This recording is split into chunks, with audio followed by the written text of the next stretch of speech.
How LGBTQ seniors can tackle their special caregiving challenges in later years. This is the focus group.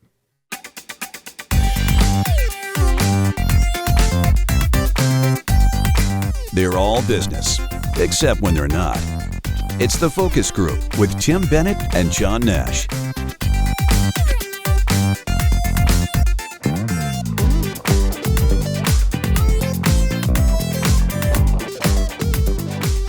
Welcome to the Focus Group. John Nash here with Tim Bennett.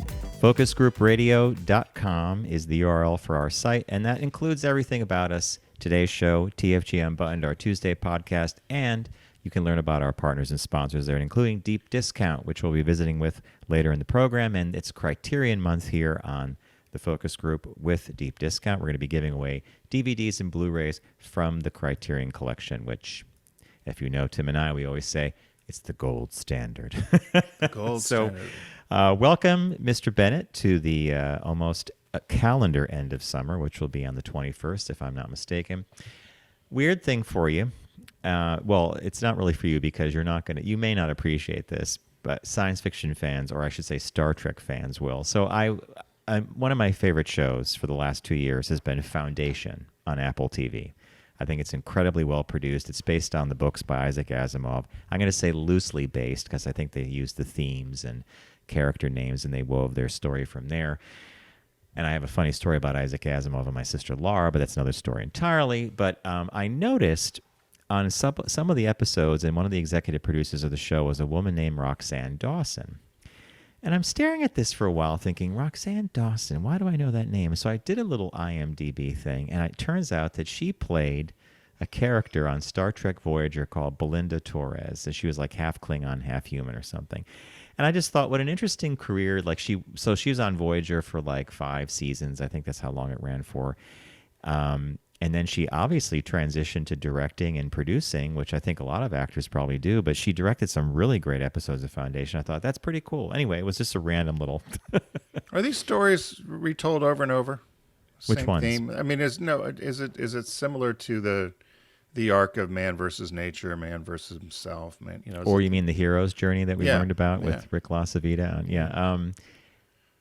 I would say that Foundation, as David Goyer, the showrunner, said in his case, he said this is about a 1,000-year chess match between two really strong opponents. But often it's the same themes of mortality, of change, of transformation. Is that yeah?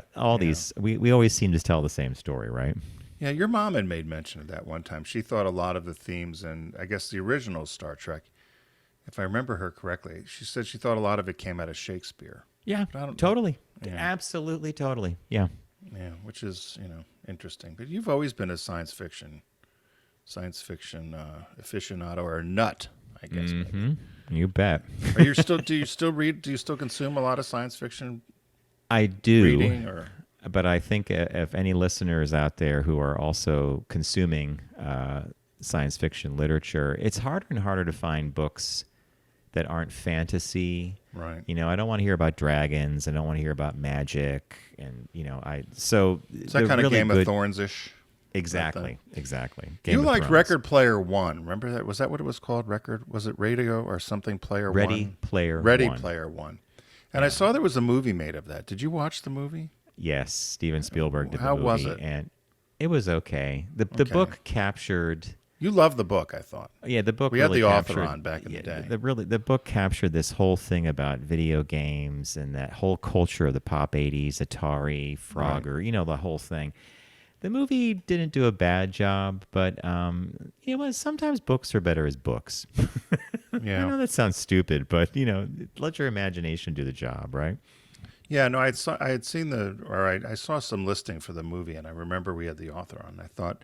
I hadn't heard too much about it, so usually when you don't hear much about it, it's just like, they did a movie. They did a movie, and he followed up with a second book. I think the second book might have been called Armada. I may be wrong. Didn't really do much. No. So I'm not saying he was a one-hit wonder, but that one idea he had for this particular story knocked it out of the park and was fantastic. And I wonder about things like that. Like if somebody has one book and they've published 5, but one of them is really well known, does it, I'd rather care that they got that one great story out than whether about volume. Like, did they do 5 or 10 or whatever? Yeah, To Kill a Mockingbird, right? I mean, that's Totally. Yeah. one and done. All you need is one song, John. One book, one song. I'm still trying to put together the Christmas song for us. Speaking of which, Bob and I were in the car. We were listening to last week's show, and we got to that section where you wanted to do the focus group Christmas song, and you're like, "Here's the ingredients. We need bells, bells, sleigh bells, church bells, ding, ding, ding, ding. Yeah, quick movement." So Bob is driving, and he is laughing behind the wheel. I'm like, "Honey, stop laughing." Oh, I love Tim. And I'm like, yeah, you're his best audience. And I said, but it is funny. I said, he did nail it, right? Here's the ingredients of a successful song. I'm telling you, John, there's something there. You're talented. You musical. I can't sing. We're gonna have to find a singer and a musician. We need Darlene Love to come and save the day, what Darlene Love would do it probably. Could you imagine if she would Christmas, ching, ching, ching, ching. We'll just change holiday. Instead of Christmas, we'll say holiday and see if she just sing the same song. Just insert word. It would, insert. It would be the song of the 2023s, right? Like you can't say things. Oh God. Yeah, you can't sing "Baby It's Cold Outside" anymore. So we could change that whole theme around. Make it woke. I think that when the holidays come along, Sirius converts 1 or 2 channels to like 1 or 2. It's like 8 of them now. But then December 29 or done. They're off. They're into something else. But they still play the original "It's Cold Outside." Oh yeah. Which I listen to it and it's just a song. Like I don't know why everybody got so worked up about it, right? Well, it sounds like she's trying to get her drunk to spend the night. Yeah, some kind of. That's life. That's reality, right? Have another cocktail. Don't worry, have another cocktail. Stay. Oh, it's sunny. It's getting bad out there. You might have to spend the night. You might have to stay. Right. I really shouldn't. My sister will worry. Don't worry about it. I'll call her. Yeah, got a phone. Better here than driving. But exactly. So I don't know. I thought that was a lot of stuff made out of nothing. So if you're new to the show, we do what we just did. We do a little catch up. Then we have a segment called Caught Our Eye, where Tim and I bring stories to each other's attention that we might not have found on our own. And they usually are. I think, Tim, we've only caught our eye maybe twice in the 15 years we've been on the air. Yeah, but since I send mine to you, I think if there was a cross, you would say, "Oh my God, I had the same one." But I'm happy to report it hasn't happened. It just hasn't happened. Some weeks it's like everything. Some weeks I have trouble finding a story that I want to share. Mm-hmm. Like this week, I had a little bit of a problem, but I think I found a good story. And then we visit with our partner Deep Discount. This week we're going to be playing Pick That Flick, so that you have a chance to win a Criterion DVD or Blu-ray because it's Criterion Month. Over at Deep Discount. And then we take a quick break. We visit with Tim for the Business Birthday, the only show in the universe that does business birthdays. And then we're going to wrap up with an interesting article about LGBTQ seniors and that element of life or that era of life that you enter when it's time to begin planning for what might be next in terms of long-term care. And I think with LGBTQ in general, the challenges are different because a lot of us don't have kids we're going to be relying on. And so community takes a different form, but we'll save that for later in the broadcast. So, Mr. Bennett, without further ado, what caught your eye? What caught your eye? Here's what Tim and John found. So it's a story about flamingos. And it's a bird. So the headline is "Not in the Yucatan Anymore. Hurricane Idalia," I think that's how you say it, Idalia, flung flamingos across the eastern U.S. So flamingos are native to Florida. But only less than 1% of the world's population resides there. The birds were apparently almost hunted to extinction in the 20th century. Okay. And they said that they've been popping up in these unusual places since the hurricane blew them all over the U.S. So wow. There have been dozens of sightings of flamingos in places like Texas, of course, Florida, but further north into Pennsylvania, Ohio, Kentucky, Tennessee, North and South Carolina. The ones in Pennsylvania and Ohio are the furthest north that they've ever been sighted. And this is all just recently in the last couple of weeks. And they said that they couldn't quite figure out why. So they've talked to a bunch of birding experts. And they said, we're seeing the flamingos all over the place. It said the birds likely got caught up in the hurricane last week, according to Nate Swick from the American Birding Association. He said it's a fairly common phenomenon for birds to get caught in hurricanes, to get blown off course or blown into different geographies where they wouldn't necessarily be. They said, but it's very uncommon for flamingos because they're very strong and they would usually fight the winds. But they said in this case, they just believed the birds just said, they just went with the winds and blew them to wherever they were going. So a lot of them, they said, were on their way to Cuba from Mexico, but got caught up in the winds. And they said there's been sightings so far in 10 states, Ohio, North and South Carolina, as I said, Virginia, Tennessee, Alabama, Texas, and Kentucky.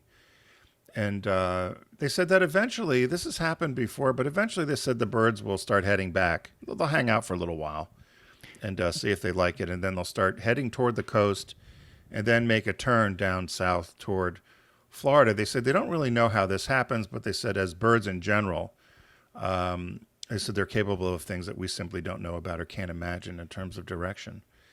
And so I thought that was interesting. They said the one thing about flamingos also is they form very loyal friendships.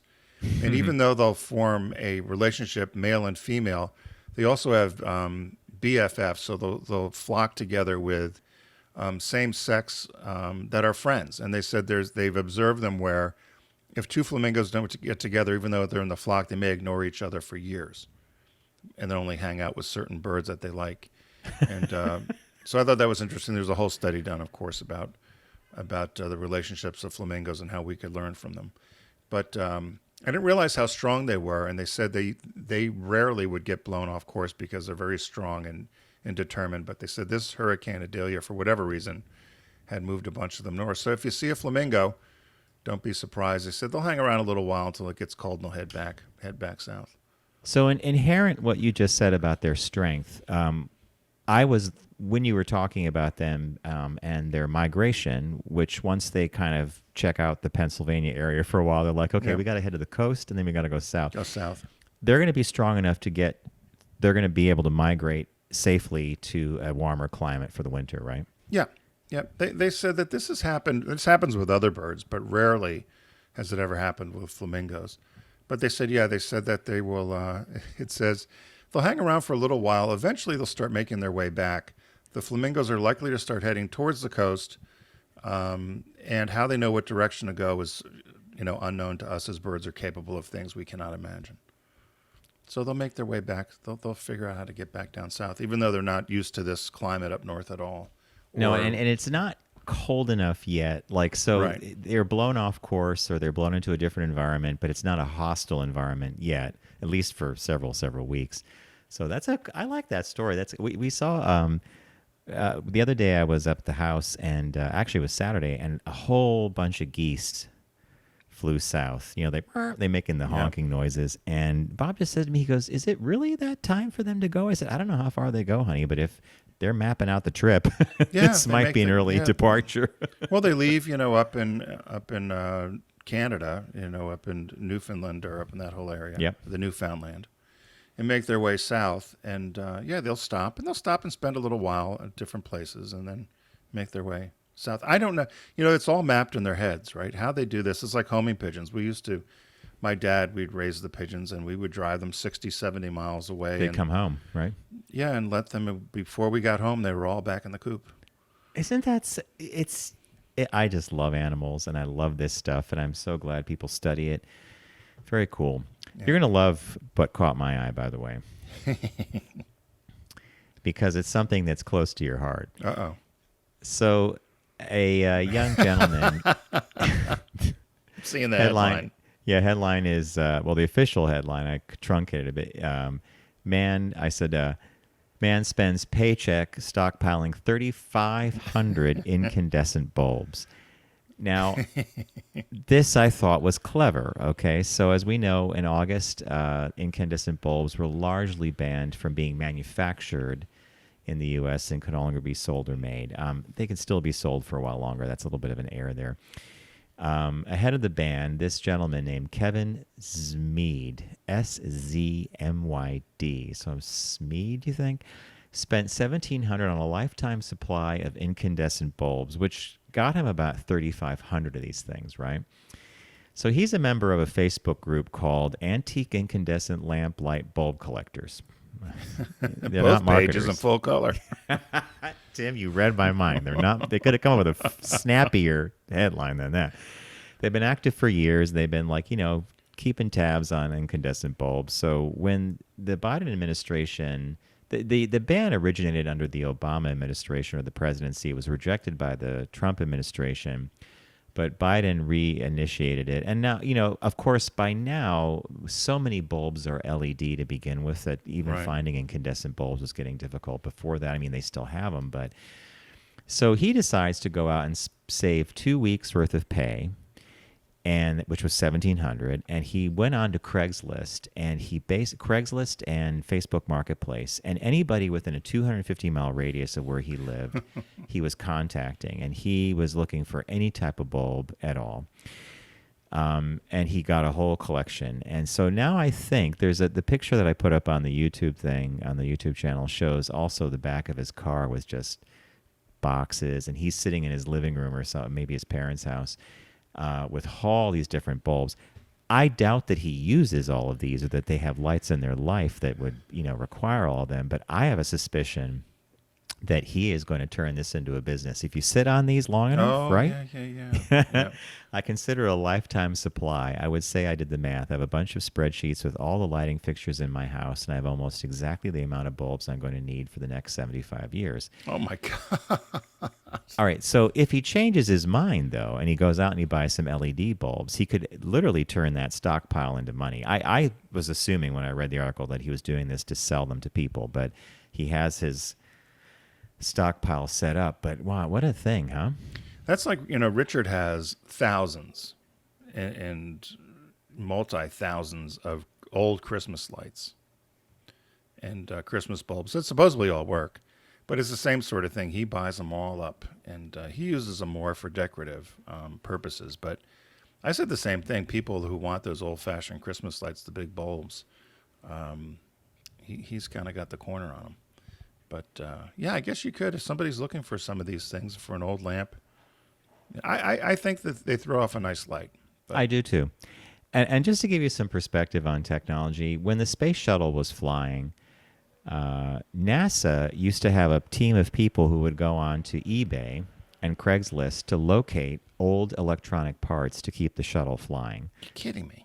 Now, when I heard about that, I was like, what are you talking about? Transistors, you name it. Because the technology in the space shuttle was, well, when did they roll off? That was the 80s, right? I mean, you're talking 20, 30-year-old tech.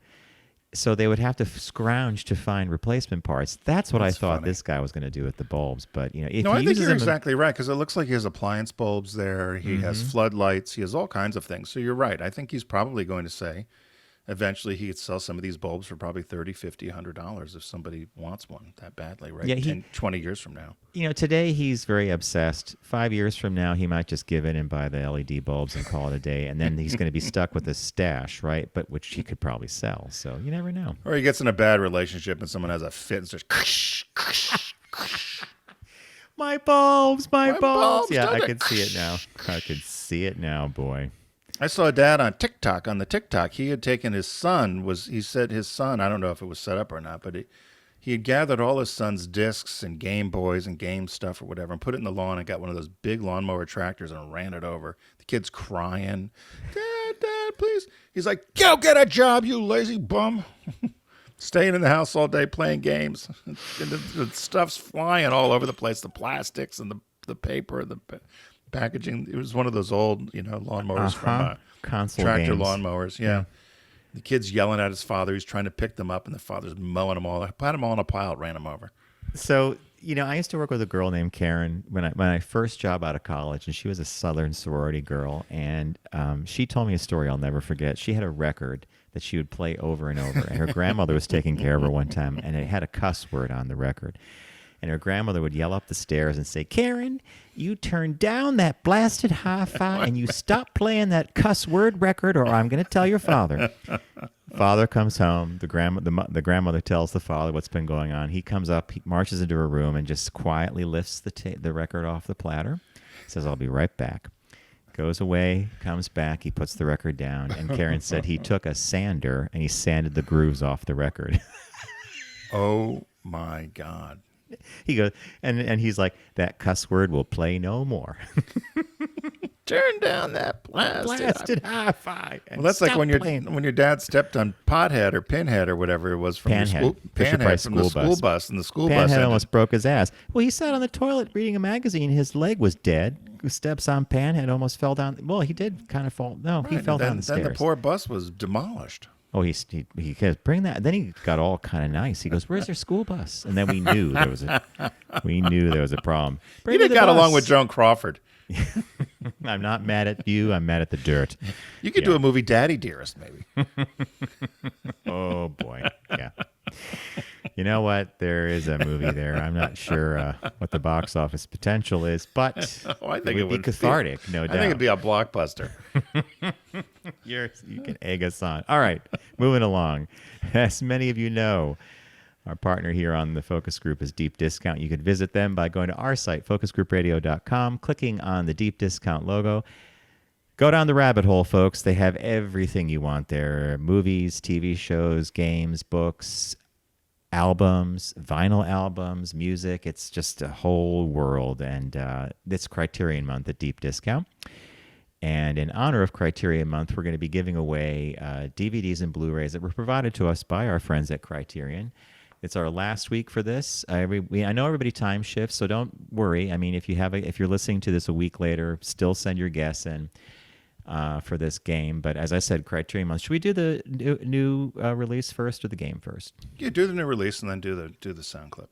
Okay, there is a release this week, and it's a movie I would actually like to see. It's The Little Mermaid. It's their live-action version that Disney did, and it stars Halle Bailey as the mermaid Princess Ariel. And Ursula is played by Melissa McCarthy. She is the Ursula the Sea Witch. I want to see this because The Little Mermaid, the animated film, was the first Disney animated film I saw in many, many years. I was out of college, fell in love with it. That was followed up with Beauty and the Beast, I think, if I remember correctly. And it was like the renaissance of the rebirth of Disney animation. So I'll be curious to see what they do with the live action. But that's the new release this week. So now we're going to play Pick That Flick. It's a game where I will play an audio clue to a movie, or from a movie, excuse me. If you know the name of the movie it came from, send us an email at letters@focusgroupradio.com. That's letters@focusgroupradio.com with your guess. If it's not an email you use too frequently, include your mailing address. If you win, I could just mail you the disc. If it's one you check frequently and you won, I'll let you know, and you could email me your mailing address. We only use it to send these out. That's it, folks. It's pretty simple. So here is this week's clue. I've been instructed to refuse any further charges on your room account and to direct you in writing to please vacate the premises by the end of the month. I love watching Tim's face because Tim can get close, but he doesn't have this. I don't think I've ever guessed one. All right, here I'll play it again for you. I've been instructed to refuse any further charges on your room account and to direct you in writing to please vacate the premises by the end of the month. It's very hard for me to find some of these folks, and I'll tell you why. We have an insanely good bunch of people that listen to the show that clearly are movie and cinema files, because even the most remote clue, people often get. Like Tim mentioned weeks ago, we used to play this on Sirius Satellite Radio, and I did one week where it was just the sounds of the Star Trek transporters from different movies. People got them. Yeah. There you go. So in this one here, is this is it an obvious one and you took an obscure clip, or is this just a hard clip, you think? I struggled to find the most innocuous piece of audio I could, because so many of the stars, people have very distinct voices. Right. If you heard certain voices, you'd be like, oh, that's it. So this is like one of those second or third or fourth characters that's like a little snippet. So perfect. So if you you think you know the answer to that here on the Criterion Collection Month, be sure to send your guess to letters@focusgroupradio.com. John will check it, and if you're one of the lucky people that guesses correctly, you'll get a disc from the Criterion Collection. And as it is Criterion Collection Month here on the Focus Group, thanks to them and thanks to our friends at Deep Discount who bring us to you each week. You can learn more about them at focusgroupradio.com. And as John also mentioned, the new release this week at deep discount is The Little Mermaid. So be sure to pick that up, as well as we get into holiday and gift giving season as we move into fall. We're going to take a quick break. When we come back, we've got a business birthday and a shop talk about seniors and aging, particularly LGBTQ seniors and aging. So stay with us. We'll be right back.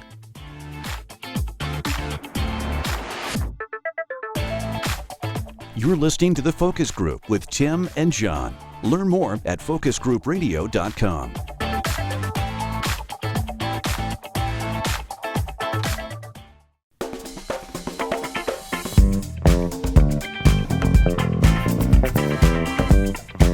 Now back to The Focus Group with Tim and John. Available pretty much everywhere.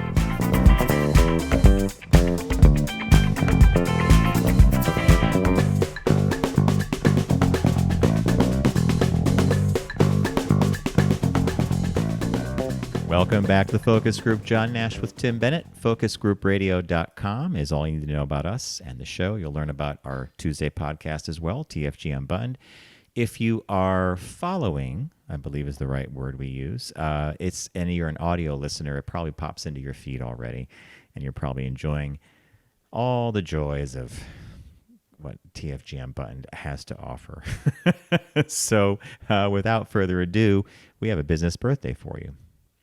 Everyone does celebrity birthday greetings, but the Focus Group is the only show in the universe that celebrates business birthdays.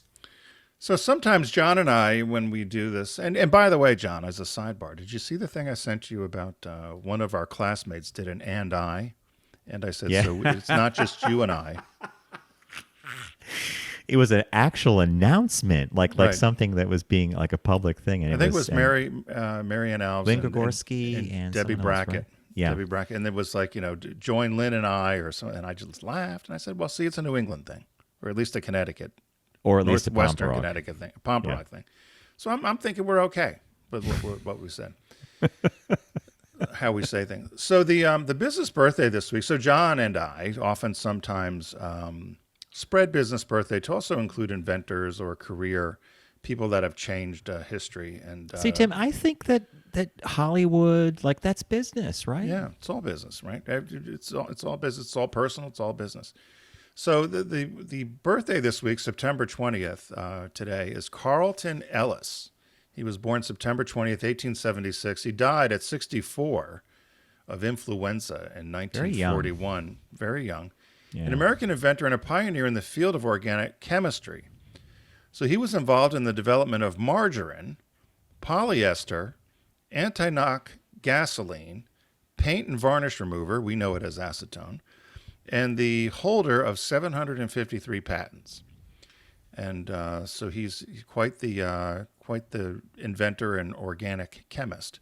Native of Keene, New Hampshire, he'd gone to MIT and then opened up a laboratory in New Jersey. And he developed the gasoline that reduced engine knocking. And then he also developed longer-lasting house paint, more durable polyesters and plastics, improved printing inks, methods for flameless combustion, whatever that means, methods for hydroponics, so that's growing plants without soil, and then his big perfection was a healthier, more palatable version of margarine. He also developed Standard Oil's tube and tank process for oil fracking, also found the formula, as I said, for cheap acetone, and also helped create a chemical for airplanes in World War I for fireproofing the wings. So he's, quite the guy here. The margarine issue, they said prior to 1913, there were substitutes for butter that had been made from animal fats, but they had a very high grease content, and they were very hard to digest, and they were also susceptible to contamination. So he had decided to try to figure out how he could make a healthier margarine. Now, I've always been a butter person. I always Same believe here. in butter. Yeah.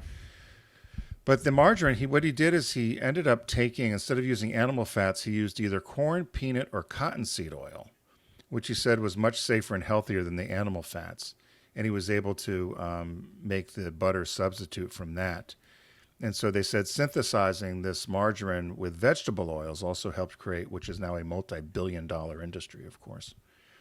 And as I said, he had over 753 patents. He died at 64 while vacationing in Miami. He had influenza. So as I was doing this, because the question I had was, well, where did margarine come from anyway? So he perfected margarine to be what we know of it today. And I was shocked. You'd never guess where margarine came from. You have any It's idea? plastic, isn't it? Yeah. Do you ever have any idea? No, nylon maybe? So the French Emperor Napoleon III is responsible for the invention of margarine. They said he was the nephew of Napoleon Bonaparte. He became the first president of France, and then the emperor. And they said as ruler, he was incredibly effective. And he said France was doing pretty well. However, not all was perfect due to a combination of citizens moving to the city and a need to feed large number of citizens and armies. Butter became scarce and too expensive. So he had put out this challenge in 1869 to create a prize. So he created a contest and a prize for somebody who could come up with the best alternative to butter. The winner was the guy who was a renowned French chemist who created the first treatment for syphilis. I don't know if that's, syphilis and margarine. So I can't pronounce his name, French name, Mege. And but he was actually Maget, I guess. You know French better than me. So, but he was the one who invented margarine in France, based upon a contest from Napoleon III. When Derek and Romaine were on Sirius in the evenings, I was in the car one night driving, and they listeners will know and they'll appreciate this, that there sometimes they would do bits or things that you would laugh so hard you might drive off the road. I mean, it happens to everybody. Derek was on this riff about margarine, and he was claiming that margarine is actually one molecule away from being plastic or something like that. And he did this hilarious thing. And I never bothered to check, and I'm sure it's right, but that chemically it's somehow close to plastic, and that when you have margarine, you're putting that in your body. I just laughed. Yeah, they often said that, although this says it's part of, some of these durable polyesters, I guess, whatever that means. There you go. But it's the same with McDonald's milkshakes. Although they were never called milkshakes, they were called shakes. If you They were notice, just called McDonald's, shakes, that's they right. call them shakes, which they said that's a similar thing. Yeah, they always say that margarine is just a very chemical, product. So I never use margarine if I don't have to. I remember Martina Navratilova was big on that. She said you have to use all pure things. Yes. She wouldn't use sugar substitutes. She wouldn't use sweet and low or equal or any of that She'd stuff. use sugar. She just use sugar. And what does Julia Child always said? If you're out of cream, use butter. If you think it's butter, but it's not. It's what? What? I don't know. It's if you It's chiffon. Oh, it's a chiffon. Oh gosh, You I was remember gonna that? say blue bonnet, but Yeah, we grew up with it. If you think it's butter, but it's not. It's chiffon. We use plant butter. Country Crock makes this stuff. It's butter. But it's made out of avocado or olive oil. I love the consistency. It has a little less of the stuff you don't want, but it's natural. That's the key, I think, and that's what Martina was getting at. You want natural things, right? and when margarine melts, it is still. Oof. I think it's kind of runny. versus You could regular actually butter. grease the axles of a car with it. Yeah. So I've never been a margarine fan, but some people like it. So anyway, happy birthday to Carlton Ellis. I like that birthday. All right, so as we teased at the beginning of the broadcast, Shop Talk today looks at LGBTQ seniors and how people around the country are tackling different caregiving challenges. So the setup is pretty simple. As we get into our 50s and 60s, a lot of us look around and we're like, okay, we're either going to be living alone. Are we in a community that's supportive? If we go to live in a assisted living facility or a senior facility, how accepting are they going to be? Do you have to go back in the closet? These are all questions that I think people grapple with. And the article that we looked at came from CNBC, and it just featured it started with a couple, Margaret and her wife Pat, and they're 67 and 68, and they were living in Florida for many years. And they just looked around. They're like, we can't retire here. We can't be here. And they actually found a community that was started in North Carolina, Durham. And it is called the Village Hearth. And I think that's the picture I also used on our YouTube channel. And it's a series, I think it's 28 one-story accessible homes for residents ages 55 and up. And it's primarily LGBTQ living thing. And I just thought about that, and I thought, what a nice community that is already, right? Like you know that your neighbor's like-minded and that you could ring the bell and help. And I like the idea of the one-story house or the one-floor house, easier to get to. But not everybody lives in such an area. So what did you think of the article? And we could go through some of the recommendations. Yeah, our friend Mary Seaton used to always talk about her dream was to set up something like this in the Poconos at one of those old resorts that had seen perfect its use prime. For that, right? Yeah, she always thought it would be a smart thing to do. I also listened to the video that was attached to this, and essentially it was to come up with a plan, and there was an old familiar name. Did you notice in the article? We've had on the show many Kyle times. Young. Kyle Young, my boyfriend. Who I used to, I had a little crush on Kyle Young, I think, back in the day. He's a handsome guy. He's a fun guy, yeah. Yeah, and we always played the song Young Hearts or whatever when he came on. We had a Wells Fargo financial planning segment that we used to do on the SiriusXM platform. And Kyle now works for Morgan Stanley, but he's still advocating here that it's important to have a conversation and start educating yourself early rather than when you're in the midst of some sort of either crisis, right, where you then have to make quick decisions and maybe your head isn't as clear as it needs to be for caregiving or for making decisions toward end of life. And so the importance of starting to have the discussions early, where you're going to retire, just all the basic things around death. And one of the women in the article that you mentioned talked about that. She said what was important for us is we could actually all talk about the fact that all of us are going to die, and how do you want it to transpire? I remember reading that. I'm like, well, you hit the nail on the head. I don't like hearing it, but yeah. So one of the first things that they talk about is the need to get legal documents established to ensure your wishes are followed properly. This would be a will and testament.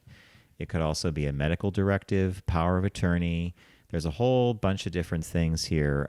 Care directive, by the way, and visitation authorization forms, or at least if you have that in your paperwork, is really great, because if you're single, but you have a friend who's very close and who would be willing to be someone who would help with care directive and or visitation if you fall ill and are in the hospital, they would have the authority to see you much like a spouse would, as long as you have that on record.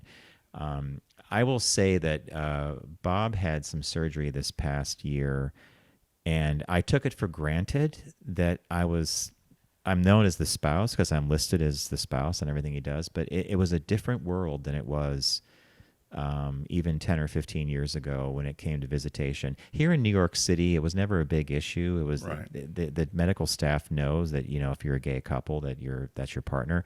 But having that spouse thing attached was really quite critical, because I could actually speak to the physicians and the surgeons and actually make decisions, which I think is a really important thing. So that first thing, legal documents, which include, care directives, your last will and testament, the whole thing. Take the time to get those set up. Right. And the second one, which really is overall, and we touched on earlier, is develop the plan early. So develop the caregiving plan early.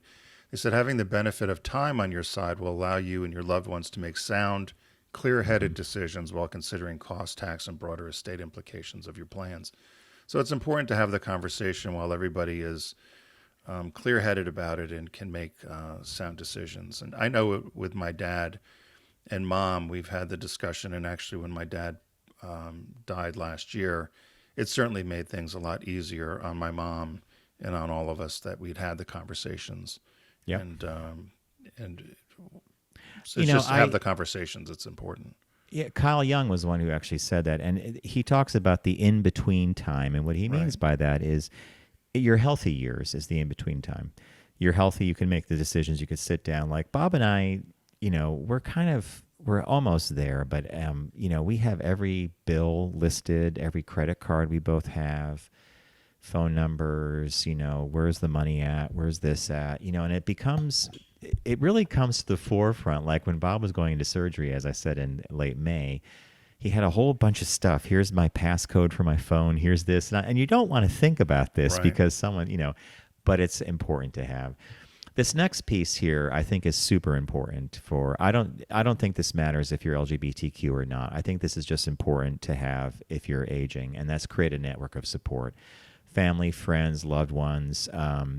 Maybe it's someone who calls every other day to say hi, quick, to see if you're okay. Maybe it's the neighbor down the hall or across the street who has a key to your home that can get in if they suspect something. Maybe if you fell or you were very sick and you couldn't answer the phone. I think this is an important ingredient here, especially for LGBTQ community. And I have the benefit of living in New York City in an apartment building, but even then, a neighbor of ours down the hall fell ill. We didn't know for days. I mean, we're talking someone who's feet away, right? But Right. we didn't have access, so we didn't know. And the final thing is consider the range of care options available. They said it's critical to understand what options you can afford and where to find assistance. But don't let your finances scare you. You can create a plan that fits around your finances. And I think that's very important. A lot of people think, oh, I'm not going to have the money in my later years or whatever. But there is a way, whether it's local senior centers or other places where you can find resources for older adults or communities like this one, where you could have the support. So this lends itself to this network of also helping you find what range of options are available to you. And not everyone has to be millionaires in order to get the care that they need later on. So I thought that was an important thing to remember. Mm-hmm. So we could recap and say, get your legal house in order. Sometimes it's a pain in the butt, but as Tim and I learned on the show once, the dread is worse than the deed. Sometimes these things go more smoothly than you think, and it's not that hard. Develop a caregiving plan, create a support network, and then look at the range of options for care in your area. And Tim, we did sort of slip over or glide over the how to avoid the closet. And this is something big where if you have to go into a nursing home or something, people are very worried about being out, right? Yeah, did we miss that one? Oh, we did. That was at the top. At the top of that one. Yeah, that was one of the other reasons too that they developed this community, right? Was a place Correct. where they felt Florida was stifling for many reasons. We don't have to get into that, of course. Everyone knows what's going on in Florida right now. But they wanted to go somewhere where they didn't have to deal with that. Yes. The issue of being the other, quote unquote. Mm-hmm. So, and there's groups like we know that we're familiar with, SAGE, which are very helpful in directing people in that regard as well. So, yeah, it's a daunting thing. I had a conversation with a friend over the weekend about retirement, and she was trying to figure out where she was, where she would want to be or where she would want to move or where she'd want to go. Everybody thinks of South and warmer climates, but, she said, I don't like it. I don't like any of the places down there. So, I guess everyone has to figure it out, but at least she's thinking about it. So, Yeah. I mean, if you and I have talked about it, we don't plan heading south, but No. a lot of friends have. Our accountant would love us to go Oh, yeah. to income tax-free Florida, but we'd be paying through the nose for home insurance and everything else. So it's just If you can get it, right? if you can even get it, yeah. Anymore. Yeah. No, I had no interest in going south. Although my neighbor Todd and his wife Marge brought over a really fantastic bundt cake the other day for Bob. It was so good that he cut it in half and put half in the freezer. He's like, "We got to save this." And we all got to talking about this, and I said, Todd, someday maybe I'll buy your house because it's all on one floor. And Marge raises her hand and she's like, no. We have stairs, and we've talked about this. We have stairs going to the patio. She had it all mapped out. I was like, oh my God, That's fun. So it was good to hear that they had clearly had a discussion about it as well, right? What kind of bundt cake was it? I love a lemon bundt cake. It was a butterscotch chocolate. Oh my God, that sounds Something it's like she makes it for her nieces and nephews, and everybody raves about it. And she brought it over, and we were like, "Oh my God!" After they left, like they were hanging out on our back porch, and these black rain clouds were coming in, and they kept looking at the clouds. And I said, "You guys have time." You know how I chit chat, right? Yeah. So I chit chatted. They got out just in time and got back to their place before the storm came. But then we had a slice, and Bob goes, half goes in the freezer. This is like crack cocaine. Yeah, I love a bundt cake.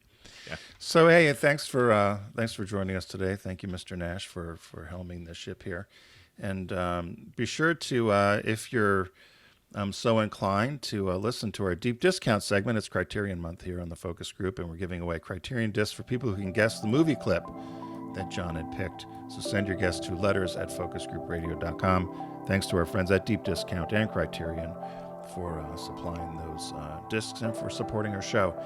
Remember, everyone, don't text and drive, arrive alive, and we'll see you next time here in the Focus Group. Take care.